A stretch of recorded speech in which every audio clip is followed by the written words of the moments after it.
Tiffany Galloway, certified high performance coach, with another episode of the Resilient Mother podcast. Today, we're going to continue the conversation on mastering your own unique resilience. And we're talking about this because everyone's story is unique. Every individual is unique. That includes being a mother, and that includes your children. So it's a good idea to understand that mastering yourself and your resilience is going to be yours and nobody else's. It will be unique.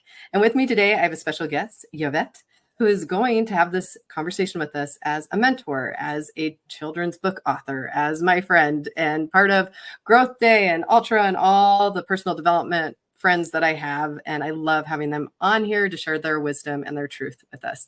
Thank you for being here, Yvette. Tell us more about you. Hey, hello, Tiffany. So yeah, motherhood, right?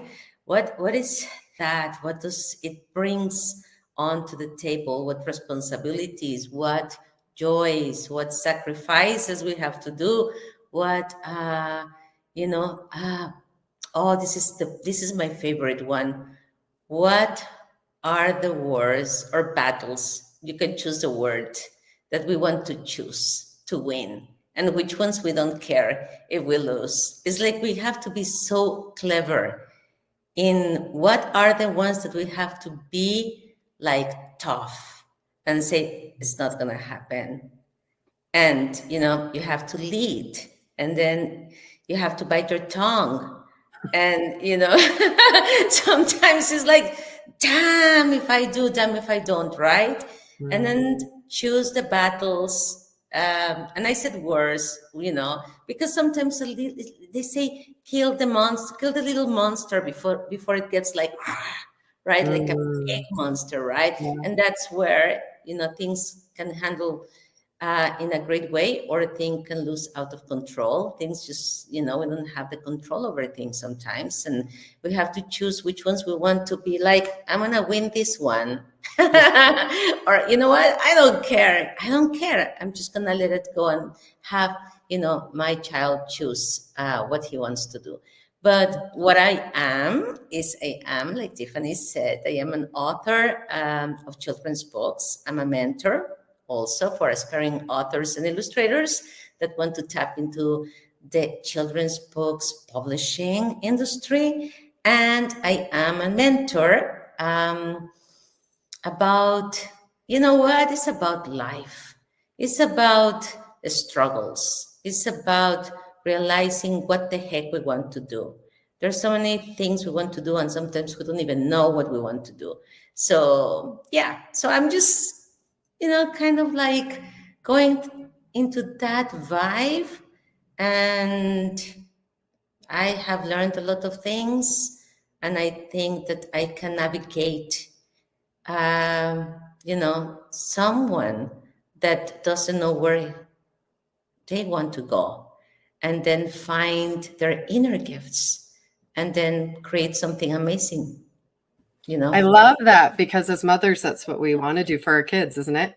We want to support their gifts and help them to grow. And our battle as a parent is, what battles are worth fighting for and what aren't? How do we honor their agency, but yet still give them safety, still give them boundaries while they develop into who they are?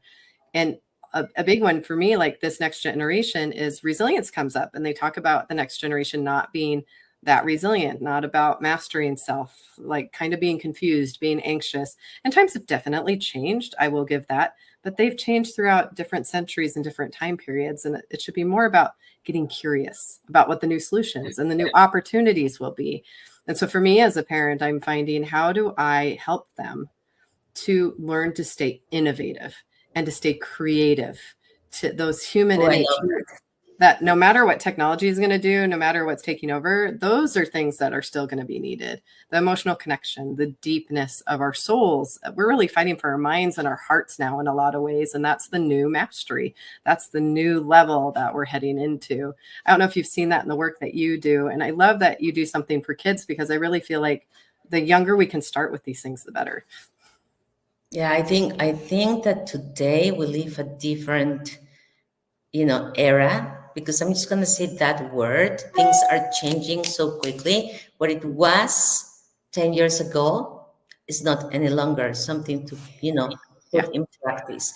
So today I hear a lot of children are growing with this word of ownership, like they Mhm. own it, right? And that was not like that like 20 years Mhm. ago. No. That didn't even existed. Mm-mm.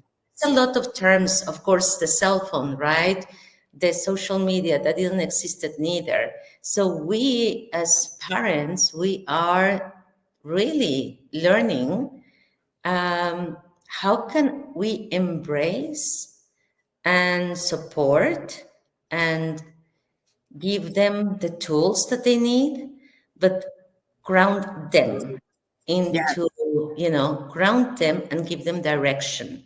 So even if they feel or they think that they own something, I think that communication is the number one skill to be a successful, mom or dad or or both. Hi, I think that the communication, the hugs, the kisses, it's definitely something so important because they feel the love. Storytelling when they are little ones, right?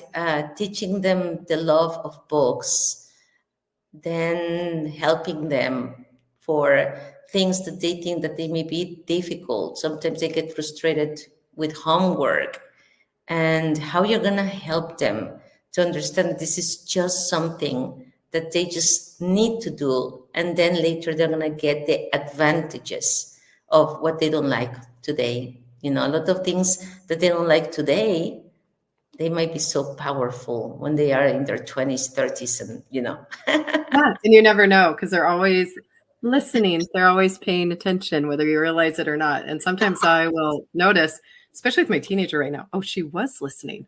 Oh, she was paying attention. Oh, Thanks, good. Abigail. Yeah. Is that sister? Yeah, teenagers are here, right, on the cell phone, but they are Oh, listening, yeah. right? And Yeah. children also, today they are multitasking and they have, so many distractions, but at the end of the day, they listen and they interpret the message in different ways. And then how you're going to be resilient and how you're going to be, having joy and how you're going to be having peace in your house, in your home. Those are things that we have to, to connect. It's almost like connecting the dots. So then every day, by the end of the day, we feel that we did a good job and that they are safe, that they are happy, that they are growing with amazing values. So I think that that's all that is important, is part Yes. of it. Boy, everything you're saying is so true. And especially with what I think about resilience in a different way because I was raised to be very naive. I was raised in a box. I was very isolated, very innocent. I had parents who thought the world was going to end in the year 2000. So Really. their mindset was just keep her pure, keep her clean, and then God's going to come and it's not going to matter. So I hadn't planned what to do. I know I wanted to go to college, but what to do, what the path was.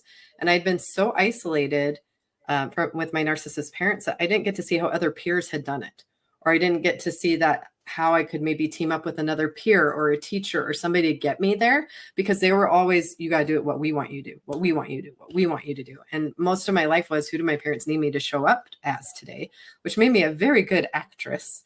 I'm award-winning actress even, which, I used to think, oh, this is cool. I can cry on stage. I can do these things. And people would be like, wow, that's amazing. And I'd be like, you don't understand. This is like free therapy for me because I'm not crying here alone now, which I was told not to cry, not to feel, not to have a voice at home. So instead I expressed it on the stage. But then that also turned into in adulthood, not being resilient. I never failed at anything. I was a good student. I was a varsity cheerleader. I was doing well in theater. I had won state for my school. Like everyone just saw me on this path and held me up on this pedestal. And my first year of college was holy culture shock. And I fell so hard. And then all the abuse of my past, all the triggers, all the things that had not been dealt with hit all at once. And I had no coping skills whatsoever to deal with any of it. And then there was all this shame stuck on top of it. And I think today the world is different, but it's so important to teach kids that failure isn't fatal. It's just part of the process. Just because it's hard doesn't mean that it's not going to be worth it. And you are not your feelings. Just because you feel bad does not mean you are bad. And that you have a right to have a voice and to express your needs and what you want and to feel what you feel. Now, there are definitely better ways of doing it than others. When I first started really expressing myself, I was really harsh and blunt with my parents and with other people because I was so hurt that I was not going to be hurt anymore by them. But that didn't do a whole lot of good because it like jarred communication or for the message to actually get through. But so it's taken a lot of time to evolve and to be more compassionate and to be better at communicating in effective ways. But before I didn't have a voice at all. So what do you expect when like, oh, now I have my voice and I want to use it and it comes across really strong. And so with my kids, the biggest thing for me to break the patterns of my family's generational patterns is to make sure my kids have a voice, that I give room for them to explore, that I am not controlling, that I do not isolate them from other people, that I recognize I might not be the one that helps them get into, I don't know, to be an astronaut or to be something more than I have the skill set to give them. I've got to embrace that there's going to be another mentor, another teacher, another someone in their life, even maybe another peer that they have. And as teenagers, peers are definitely, mama's not cool anymore. So, the peers are more cool. So then I want to make sure they're around good peers. I want to make sure that I'm, it's that saying that a village raises a child in so many ways, but that's got to be if the mother lets them, like if the mother helps create the right village and the right support group to do it. And I think that's the mastery I'm seeking for in my motherhood, at least. And that's what resilience is to me, is to be able to help my children keep their genius that they were born with and just give them the room to grow and explore, but make the mistakes at home with me where I can love them through it, where I can show them that you can get back up, that I can show them that there's something on the other side. I don't want them to have to face the bigger consequences as an adult like I did, learning those things the hard way, where people take huge advantage of you, not having street smarts, not having the resilience, not knowing what to do, and then just being stuck with, well, why is everyone else dealing with it well and I'm not, kind of thing. Like if we're let's figure those things out now. Let's do that together so that you're really armored and prepared for what's out in the real world outside of the safety of my home. Yeah, totally. I agree with you. I think that,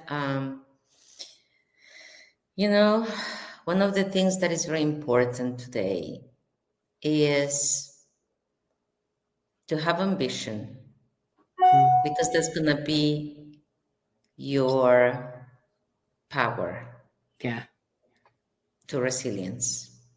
If you have ambition and if you have that path so clear for yourself first, and then you can show that to your kids, to your children, then they get to see what mom or dad believes and do on a daily basis. It's like you walk your talk, right? Yep. And if you say, I am going to go to the gym, and you actually do it, then you're going to create a culture around, then they are going to want to go to the gym because they're seeing it, right? It's like monkey, something in English is like monkey do, or monkey see, monkey do. Yeah. Yeah, right. But it's true. So if you want your children to be really having perspectives from different angles, then the best thing you can do is have books at home. So true. Yeah. They see you reading, and they see you having the joy, the pleasure to stepping into a bookstore, into a library, right? You may not have the money, so you go to the library and you loan a book, and then you come out with excitement, right? Almost like you get a recycled bag and you put like, I don't know, 10 books. I think they're allowed or something like that, whatever is the max of the books, right? Yeah, I think it is 10. Yeah. and then you create a whole experience based on, let's pick 3 if you have, whatever the math is, if you have 2 children, then let's pick 3 for each of us. Or, you pick up 5, I pick up 5 if there's only one child, right? And you figure it out. But everybody has the chance to pick up a book.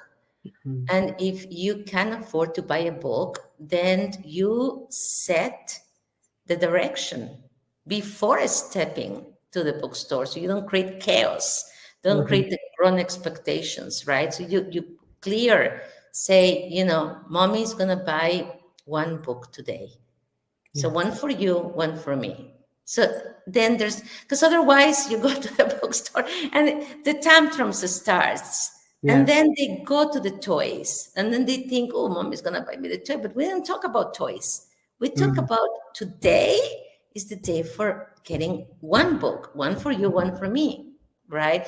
But everything has to breathe and then talk on the level that they can understand. Mhm. So creating expectations eliminates tantrums. If I knew that when I had Oh, my yeah. Yeah. it would have helped me so much dealing with tantrums, right? Yep. And the thing is that there's a space for everything, but talking about what are the tools that you're gonna give them, so then they Mhm. can fight Yes. over people that they might said no to them. Yes. And if they say And no to books them, are such a great pathway for that. I'm glad you brought that up because that's been my pathway out of a lot of things. And I have a lot of personal development books laying around, and it's really fun. My daughter asked, she's like, Mom, I need a nonfiction book. What do you got? I handed her Brendan Burchard's Golden Ticket book, and I'm like, here, read this. yeah, And now we get to share why I love that book. Whereas I was just the first book I thought of, like, here, it's not that big. You can handle it. And she's 12 and she's like, Mom, I'm crying in this book. And I'm like, I know, I did too. Like, I love sharing that with her. And I felt like it was so important from the time they were in my womb to read to them. And it's been really fun to watch my kids love reading because I started really, really, really young. And we went to the library and we checked out the books. I'll say the last few years after divorce have been a little more chaotic, but because the foundation was there, like during the pandemic, my one daughter, she read our entire Harry Potter series book, Chronicle and Narnia books, like whatever series of books we had laying around, she read all of them during the time we were at home. And I'm so grateful that she can say that now. She's like, yeah, I've read that series and that's I've read great. that series and I know what kind I like to read. And she's evolved and now she's into like mystery kind of horror kind of stuff, which is not my jam, but she's having fun sharing that with me. And my other one's also into fantasy too. And my little guy loves the books that have variety and let you like turn pages and stuff. And it's fun to watch them evolve. And it's interesting to see what books they gravitated to. All of them did, like Dr. Seuss. All of them gravitated to Dr. Seuss. All of them gravitated to Mother Goose. I have the original Mother Goose that has like the 20 verses for the songs that you didn't know existed. And we have a Berenstein Bear book that was actually signed by one of the Berenstein Bear family members when we went to the library one time. Like I have some very special memories around my kids with books. And I think like we were talking about earlier, the younger we start with them, the better. Is that why you Yes. decided to do children's books with the work that you do? Yeah, I think that the younger you start, the better. When I do, I mean, in my case as an author, what I love is what message am I gonna convey? What Mm, message am I gonna convey that will help in a specific subject or a mm, specific, when I said subject, it's not a book that you're going to study at school. It's a subject about connection. So yeah. do I want to create the atmosphere of a book that I can see, that I can know that the parents going to read over and over and over for nighttime, and it's going to be a special connection between them? Am I going to write a story about traveling and Mm, share things that are fiction and non-fiction?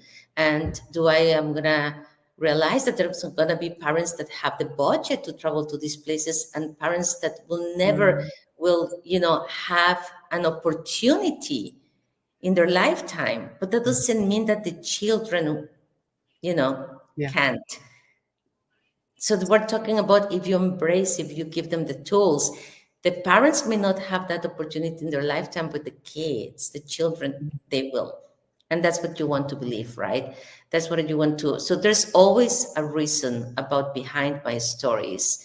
Mm. And I think that the most important thing is like, resilience to me is about stubbornness. It's how Mm. stubborn you are and Oh, how stubborn your children. I celebrate when my child is stubborn, mm.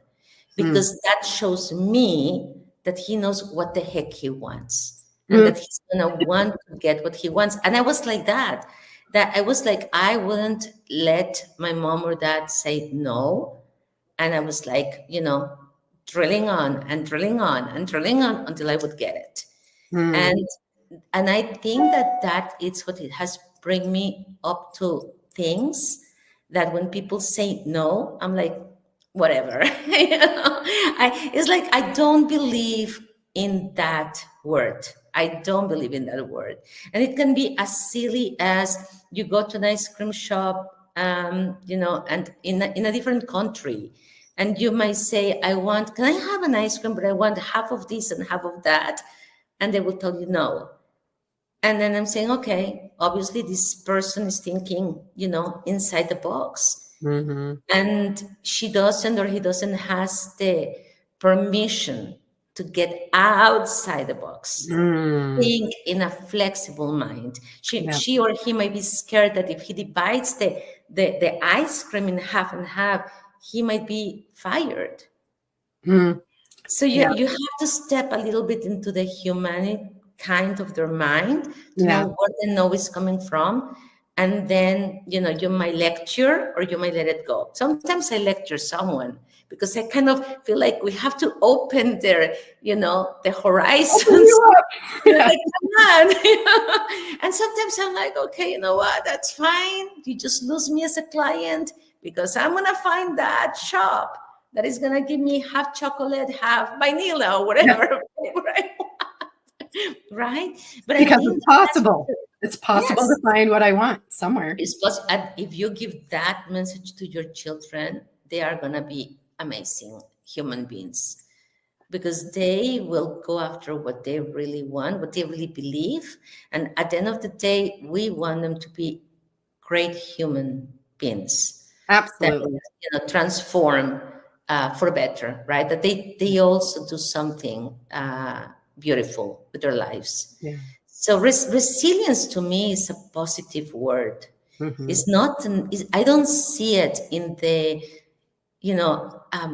and also because I'm optimistic. I'm an optimistic person. So drama exists, but then you choose where you want to continue your life. Mhm. And then you can continue with the drama and the fear. And you and me will recognize those words because, we have taken a lot of courses on growth development, Yes. right? And we know how to step out from fear Mhm. to actually faith. And Yes. I think that when you teach the word faith to your and I'm Mhm. talking about religious because we may have a lot of different people that are coming from different backgrounds and different religions. Yeah. So we're not even, talking about that. But the faith is like it really takes you to the Mhm. next thing and the next thing and the next thing. And the fear doesn't take you anywhere. Mhm. Oh, it's so true. And they can't exist in the same place. I was just No. listening to something that was talking about how love and fear cannot exist in the same place. How gratitude and anxiety cannot live in the same place. We're choosing every day. The good and the bad are both available, but really, whatever one you choose is going to knock the other one out. And that's where the real power is. And that's what I also love about books is that I was public schooled, homeschooled, and private schooled. So I saw the good, bad, and the ugly of whatever education that is available. And I learned a couple things from that. One, every child is different, and you need to do what's best for your child, whatever Yeah. that looks like. And you should be Yes. somewhere that honors that. But also, no matter how you're educated, my superpower that I came from that is I can teach myself anything I want to teach myself. I can get a book. I can find something online. I can find a mentor. I can find a coach. I can learn what I want to learn. And I can question my teacher. I can question, where did they learn that? Is that really true? Is that the take I want to take on it? Because it's truth is somewhat relative. I mean, it is and it isn't. There are facts, but interpretations of history, interpretations of things can sometimes hold you back from that innovation of, but I see something more than that. I see more potential on the subject, or I see something outside of this box you're telling me the subject is in. And for me, that's what's been great, because as I watched my daughter teach herself the piano, for example, like that was just thrilling, because I'm like, good. I taught you, you wanted to figure something out. You went and figured it out. Now you have a superpower that you can take with you that it took me longer to figure out. Yeah. And books do that as well, because they take us all over the world. They give us different perspectives. They give us information from people who've researched for years. We wouldn't have those years to research. It gives us somewhere to build from, and an unlimited amount of resources and imagination to explore. And we get to do it here instead of one person's perspective in a movie or a film that sometimes can be traumatizing, or have scenes that we're trying to skip through or whatnot. It's like the Chronicles of Narnia are one of my favorite series. And I'm still surprised nobody's done the first one, The Magician's Nephew, because it's really good and it's where the story actually starts. But my version of it, in my mind, no one's matched that yet. No one's matched my version of that book yet in film. They just haven't. Wow, Yeah. that's so good. That's good. And so No, I want my kids to feel that, like, yeah. reading has a real power that I want them to understand. Actually, it's funny because I don't know, you mentioned something very interesting about your daughter learning something, and you actually learning things as well. And there's a word that I so strongly believe that we have to somehow sparkle, like, almost like magic powder to our children, which Yes. is curiosity. Curiosity. Because when you don't have curiosity, is when learning becomes boring. Is when learning becomes frustrated. Is when meeting a person, becomes introvert. Yeah. Because you're not curious Yeah. enough to know what that person does. And that's why I gave my kids art supplies at a very young age and didn't tell them to color in the lines. I didn't tell them what to do with the art supplies. I just give them the art supplies, know it's going to be a mess, and walk away. And I've loved it, because the stuff they've come up with, I would have never been able to instruct them to do. And their own styles that they're finding with their artwork are completely their own, because I didn't get in the way of the curiosity of developing that imagination. And I think we think, they're into watercolor, let's go do a watercolor class, or they're into this, let's go do a class. Sometimes it's better not to have the structure, so that they find their own path. And then it's more of that organic learning that I think we've gotten away from, because everything's structured, everything's a course, everything's this. Sometimes you just get the supplies and figure it out. Yeah, the thing is that brings me to another word that we need to be very clever how we're gonna use it, which is limitations, right? Yeah. So limitations is something very tricky, super tricky. So one thing is like, what does a school do? Sometimes a school limits in a certain way, because it's telling you what to do and what not to do, right? So, and I'm not criticizing and saying that's okay or not. A school is an institute. That's the way that I see it. It's just an institute. And that's what we have a huge demanding on homeschooling. Because and that is in North America, by the way, because again, depending on the country, depending on the culture, it might be more, or it might not even exist. That is like, completely a reality, right? But the thing is that when we are in control, let's use that word control, because we're in our home, and then we're not the teacher, we're the mom, then we're going to use very clever the word limited. So am I going to choose what my child is going to buy in a bookstore, or am I going to let them choose the book? Am I going to let my child go to store and choose the clothes that he or she wants to wear, or am I going to impose and limit, right? And at the end of the day, anything that makes sense, I do check mark yes. So it's something that makes sense and something that is safe and something that is going to increase his overall self-esteem, his overall comfort, right? So it's like, for example, if, I give you an example. When he was a little baby, my mom comes from the culture of babies wear long pants. And, because it's like the code, the dressing code, right? And we said, no, not in Florida. I mean, absolutely not in Florida. It's not going to happen, right? It's going to wear shorts. So, it was not all his, childhood. He had shorts, all different colors, right?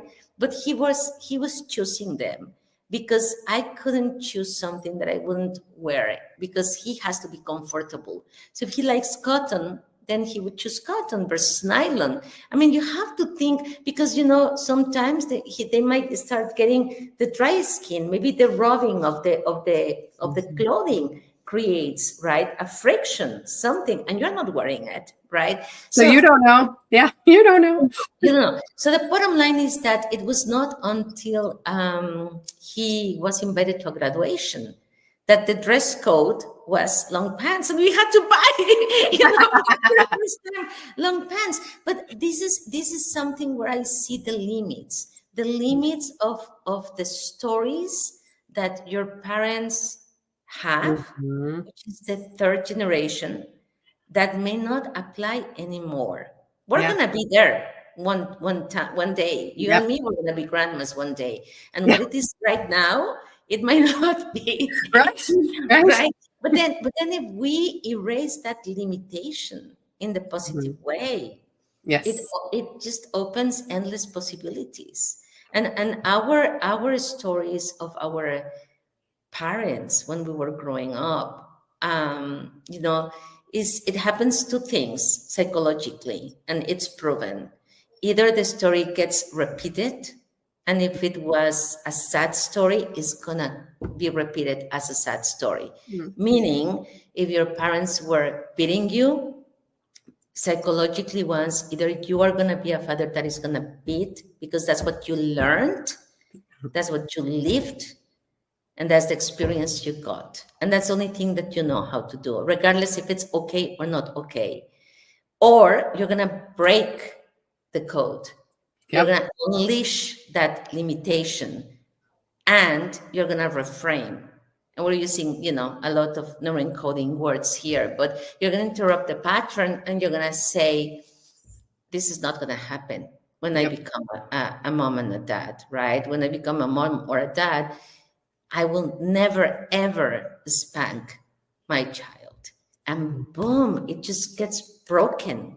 But sadly, it still is happening. And that's just one case. And that's why I see the value of personal growth, because it helps you to realize where you were and where you want to be. In everything, as a professional, as a personal. But I think talking about motherhood, talking about resilience, I think that the first thing that it has to happen is that you have to be in peace. You have to be happy. Yes. And then you will create that peace and that happiness inside your home. If you are not, then how you're going to, overcome those. If mama ain't happy, ain't nobody happy. Oh my gosh, if mom is not happy, is drama queen, right? But then again, right, you're gonna raise a drama queen daughter or a drama king, son. So they have to see that just like we are navigating with our own problems, they're observing everything. They are amazing. And even the responsibility of getting a pet and how that pet is going to live in the house or in wherever you are, right? And I travel a lot, so I know that there's a lot of different countries, they have pets in apartments. And I mean, can you imagine you have a child or two children and you live in an I apartment, don't do you pets have right now. Not right right? now. It happens. And how is going to be the harmony?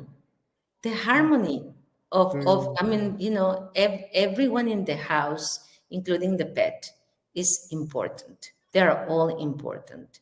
And I we have to, love the word and I think that we harmony. have to cover the needs. We have to cover the needs Mhm. of all the living people that are inside a household. Yep. And we have to cover our own needs Yeah, as well. exactly. Yeah, that's important, right?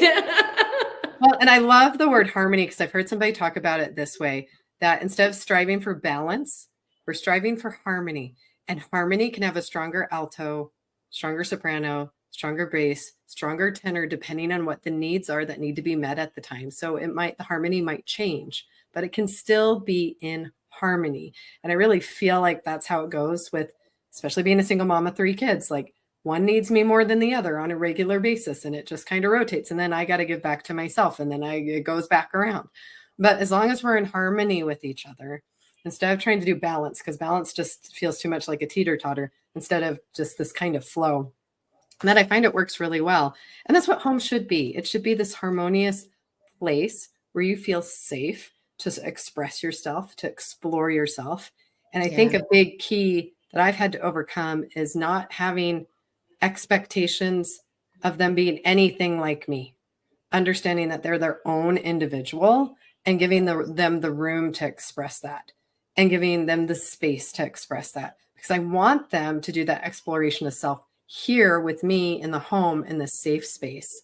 And I Yeah. also know if I give them the freedom, there's not going to be as much of a rebellion with me if I let them experiment with their hair or their clothes or their style or their artwork.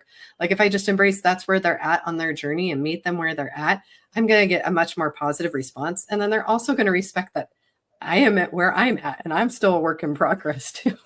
So. Yeah, it's like an author, right? An author worries so much about the style, the voice. Mm, But it's not, that's secondary actually. When it mm, comes part of writing a book, is I think that for me, it would be more the why. Why do mm, you want to write a book? And then later, let's worry about the voice, because the voice is actually the most easy thing to do. But it's funny, but it sounds complicated, but it's not complicated. And one of the things that you said, and I really want to share this with the moms that are listening, is tapping into the genius mm, of your children. You are the only one and the first one mm, that, if you're gonna, if it's about quantity or is it about quality, you have to mm, choose. Are you gonna put quality into your household, or are you gonna put quantity? mm. And if you put quality, you're gonna be the first one who's gonna discover the inner gifts of your own children Yeah. by giving them the freedom, by giving them, the chance to get to them understand where they are good at by Yeah. coincidence, like you said, organically, right? Mm, So that is the most amazing. Schools are not going to do that. They have, mm, I don't know, 30 children now in a classroom. I don't even know how many children are in a given yeah. classroom, if it's public or private, Montessori, whatever. Um, but the point is that, yes, the teacher can see, and probably if she has what it's called working with children that are gifted, she might know how to recognize that child, right? Mm, And then we as moms believe that our children are gifted, mm, talented children. What the school does is that there's a whole process to identify that child as a gifted, talented. But mm. we can recognize that our child, it is gifted Yep. in certain things. Heard the coolest story that Yeah. fits this so well. Thomas Edison was actually told, his mom was actually told he's too dumb for school. She hid that letter from him and told him he was so special that they asked her to tutor him at home. Would we have the light bulb today without that mom? Yeah. She Yeah. let him be the author of his story, not someone else. Now, on the other hand, our friend Brennan Burchard had a teacher that got him into journalism that started him down his path. So there are definitely different kinds of teachers, but there's always mom. We're Yeah, there's always always different supportive. I agree with you 100%. There's all kinds of different teachers that they're gonna, say or discover and then say something positive to you, or like said something so negative that it can make you or destroy you, right? Yeah. That's where Supermom comes. Yes. Supermom. Supermom. But it's true. Imagine if you believe that you are that supermom. Supermom is like identifying simple signs, the weather. The weather, it is hot. So then what I'm going to make? What surprise can I give him? So let's prepare a nice chill lemonade that is, really that is gonna cool, right? Us. Yeah. I mean, that's super mom. Super mom is not going, it's just little tiny extra smiles, and it's not about money. It's about sometimes, the money might come into a super mom because they have the affluence to do it. But then again, we have to be very careful. Are we watching about quality or quantity? Mm-hmm. And it can be the simple things. The very simple things can become our kids' core memories and core beliefs. It doesn't have to be some big successful thing that's outwardly validating. An example that comes to mind is when I was in, I want to say kindergarten, there was a girl who was a protege on the piano, and there was a talent show. Yeah. And she was a protege. And my mom's a little funny. And at the time she's like, okay, well, I play the piano. I'm going to see if I can make a protege out of me when I'm 5. I'm not interested at all. I'm kind of curious. I'm like, I'm not going to practice or anything. But then when I was 8, I came back to her and I really wanted to learn. And she decided, no, you're not a protege. I don't want to do it. I ended up teaching myself the piano. And that was interesting. My daughter taught herself the piano. And my you mom have a piano in the back. You have right a by piano. me. Yeah, that's my keyboard. Yeah, that's amazing. Amazing. But what's interesting is she has lots of other grandchildren and other children. And who are the ones playing? Me and my daughter. Yeah. There isn't anyone else playing because she shut the limitations on what that opportunity should look like and be. And I think that's where we can get hung up is just trust your intuition as a mom to help them be the author of their own story, and pay attention when they ask you for something that's important to them, that they show curiosity in something, Right. and when their imagination sparks, because you might be the one to show them that it factor that they have, or that ability that they have that no one else is going to see. 1, because you're their mom, and 2, because you have the best intentions for them, that no one else is going to have the same deep rooted intentions for them to thrive in life. But it's true. So true. Yeah. And super moms at the end of the day, because we also are hungry, right? And we want to do things. We want to shine, and we want to juggle things. We want to have it all, because at the end of the day, we believe that you can have a happy life. You can have a happy home, right? You can have happy children, and you can be that happy person that it's a happy mom. Yeah? Do you agree? Happy little guy right here, right? And a happy child. Happy child. At the end of the day, that's what we want, that they are happy, right? Yeah. So, yeah. And that we set themselves up for creating that for the rest of their life, and that they get to do it. They get to create it. I've absolutely loved this conversation. Thank you so much for being here. If anyone wants to find your books or learn more about you, where can they find you? They can find me. I have a website, which is www.YvetteParis, just like how it's written, my name.com. And then right there, you guys are invited to just take a look and see where are you gravitating at. If you want to look something about children's books or mentoring, but it's all in there. Yeah, sounds like we got some more books we need to get, huh? Yeah, yeah. Well, thank you, listeners, for being here. I've absolutely loved this conversation. We're here to empower you and support you to be resilient mothers, to build the next resilient generation. And books are one way to do it. And I'm sharing that with you today. I believe in you. Believe in yourself. God bless. And we'll see you next time on the Resilient Mother podcast. You want to do it? Do you want to do it? Okay, you can do it. Here, I'll help you. Right there. Push that one right there.